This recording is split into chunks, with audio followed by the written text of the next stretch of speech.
નથી આ સંસારમાં. આ મારો દીકરો ને આ મારો બાપ છે, આ મારી ઘરવાળી ને આ મારી માત છે.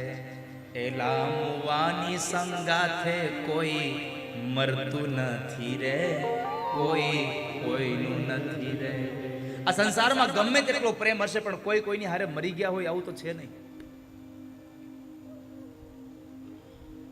આત્મદેવ બ્રાહ્મણને સમજાઈ ગયું એટલે એના જ દીકરા ગોકર્ણ મહારાજને પૂછ્યું કે હું દીકરાના મોહમાં ગાંડો થયો, હવે મારે શું કરવું જોઈએ આમાંથી છૂટવા માટે? ગોકર્ણ મહારાજે કીધું, પિતાજી એક કામ કરો, આ સંસારની માયાને છોડી દો, આ સંસારનો વ્યવહાર છોડી દો.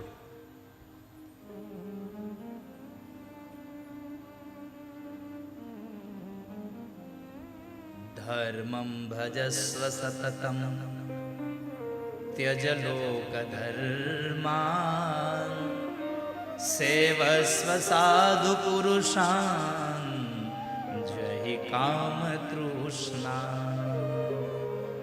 અન્યસ્ય દોષ ગુણ ચિંતનમાશુ મુક્ત્વા સેવા કથા રસમહો નિતરા પિબત્વમ.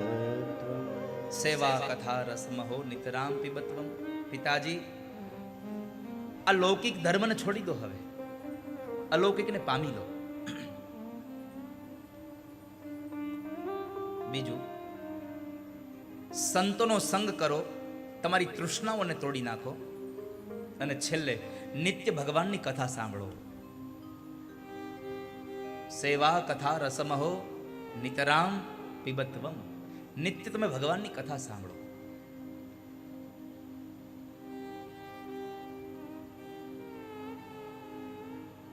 પોતાના દીકરાનો ઉપદેશ લઈ અને તીર્થમાં જઈ ભાગવતજીના શ્લોકોનું ગાન કરતા કરતા કરતા કરતા ભગવાનમય બન્યા છે. આ બાજુ ધુંધુકારી પોતાની માને દુઃખ આપે છે, સળગતા લાકડાઓ લઈને મારવા દોડ્યો છે, મા પાસે સંપત્તિ માગે છે, કારણ 5 ગણિકાઓનો સંગ થયો છે, 5 સ્ત્રીઓનો સંગ થયો. એટલે એમણે ધન માગ્યું. એકનો સંગ થાય એ પણ નથી છૂટી શકતો, તો 5માં બંધાઈ જાય, ક્યાંથી છૂટે? શબ્દ, રૂપ, રસ, ગંધ અને સ્પર્શ, આ 5 ગણિકાઓ છે.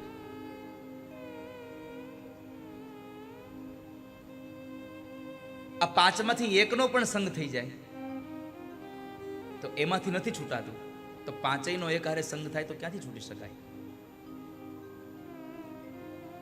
માને મારવા માટે દોડે છે. માએ કહ્યું કે મને શું કામ મારે છે?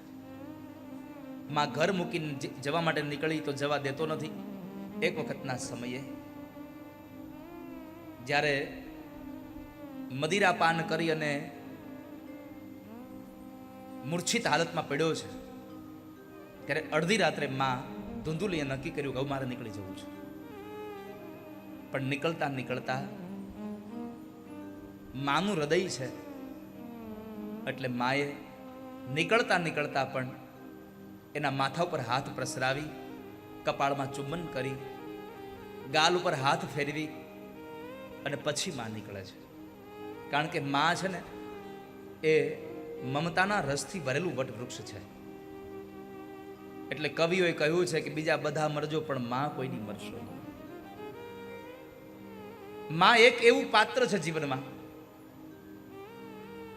એકવાર મા બાપ જીવનમાંથી વયા જાય ને પછી દુનિયામાં ગમે તેટલી સંપત્તિ લઈને નીકળી પડો, તમને મા બાપનો પ્રેમ ક્યાંય નહીં મળે. બધા એમ કહે છે કે આ ભાઈ તમારા માં જેવા છે. માં જેવા છે પણ માં નથી. મોઢેથી બોલું માં, મને હાચે નાનપણ સાંભળે, પછી મોટપની મજા બધી કડવી લાગે કાગડા. ગમે તેટલા મોટા થઈ જઈએ પણ આ સંસારમાં એક મા બાપની ખોટ તો કાયમ માટે વર્તાતી રહે છે. ગમે તેટલો સારો પ્રસંગ તમારી ઘરે આવે પણ એ પ્રસંગોમાં આપણને આપણા મા બાપ યાદ આવતા હોય છે.